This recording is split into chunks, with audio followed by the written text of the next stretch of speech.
Okay.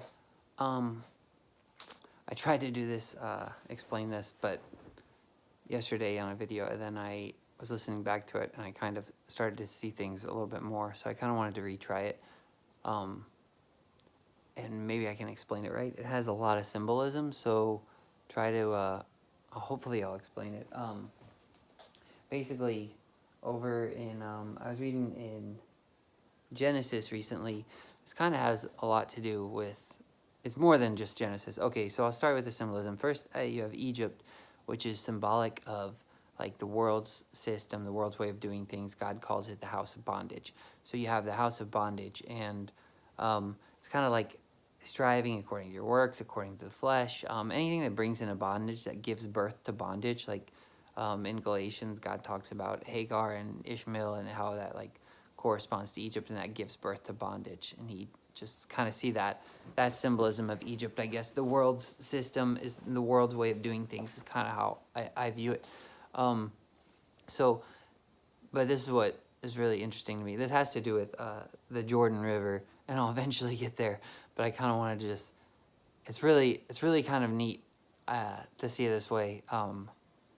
That it kind of takes with the symbolism, it kind of takes the historical aspect of what happened in it.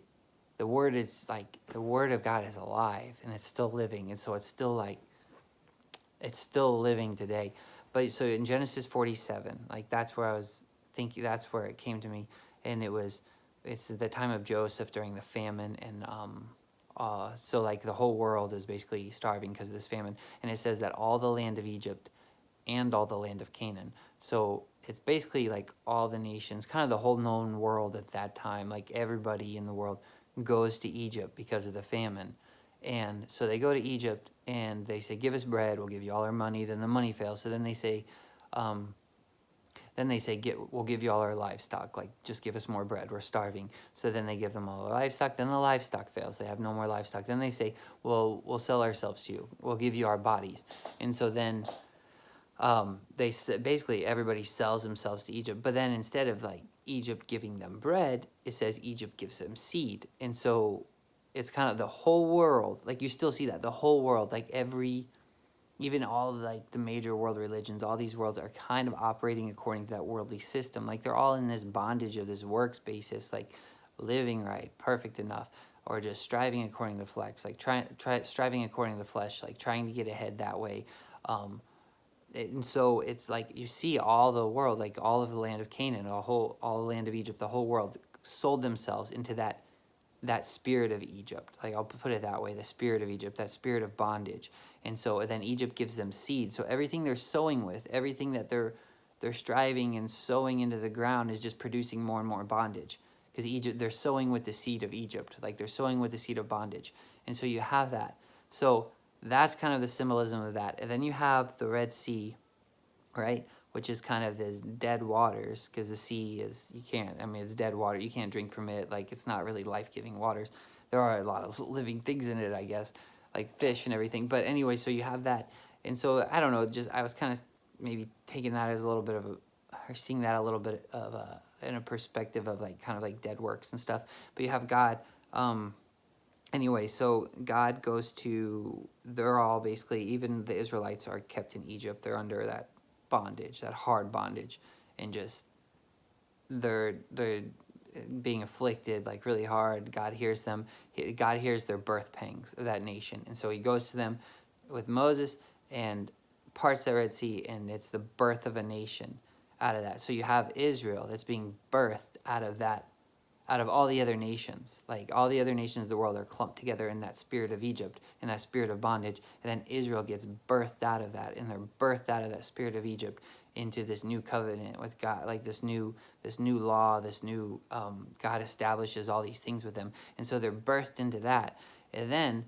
So then you have that, and they go through the wilderness, these 40 years in the deserts, right? So then in Hebrews, it talks about like in the desert, they wanted to return to Egypt, and so God had to kill them all in the desert.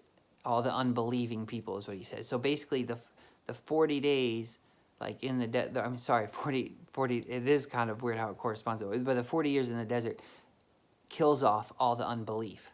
Like not, it just wasn't the people that just like the people that did not believe, but it's to kill off all the unbelief. And so as soon as the unbelief is dead, well, then you're left with faith.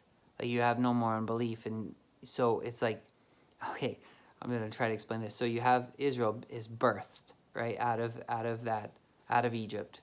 And then they go through the desert. Then as soon as all the unbelief dies, then it's Joshua, and he takes him through the Jordan. And so you have this second birth.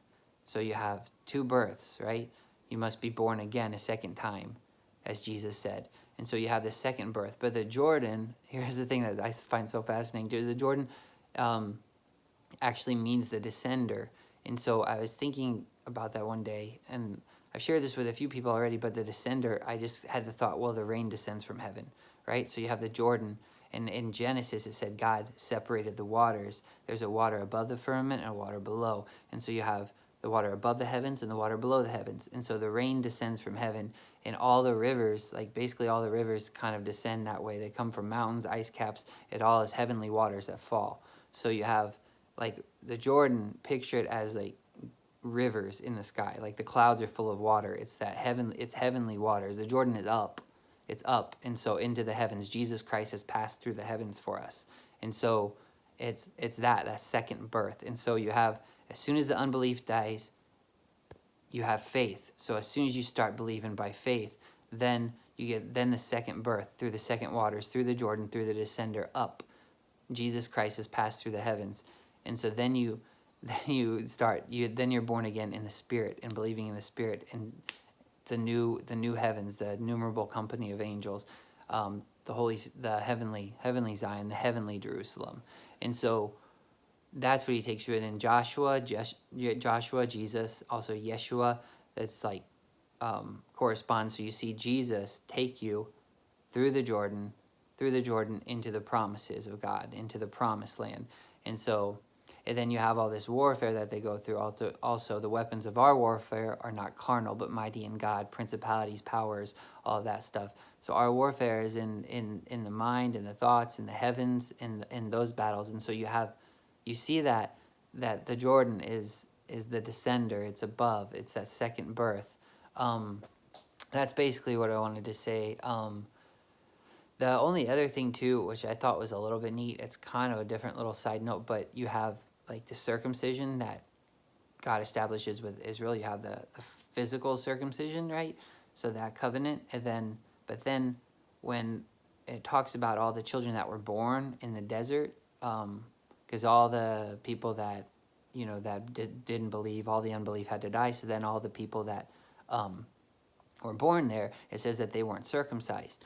So when God tells them to circumcise, right before they go through the Jordan and they're going to go into the promises of God, they're getting ready to go into the promised land, God says to them, I just thought this was really interesting, just the way God's very, very, very precise with his words. So precise. And the way he words it is he says, circumcise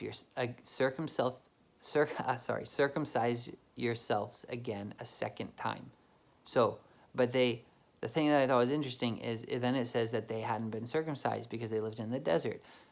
So you would think that God would say, circumcise yourself, the end, or circumcise yourself the first time because they hadn't been circumcised. But he says the second time. It's like there's these two there's another circumcision he's speaking of, that God's speaking of the circumcision of the heart.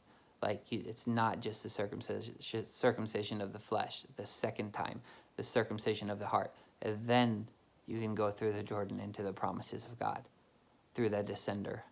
So that was my thoughts of it. Sorry, this is a little bit longer. I just thought that was really cool, seeing like the two bursts that way and everything. But I'll stop it here. Thanks. Goodbye.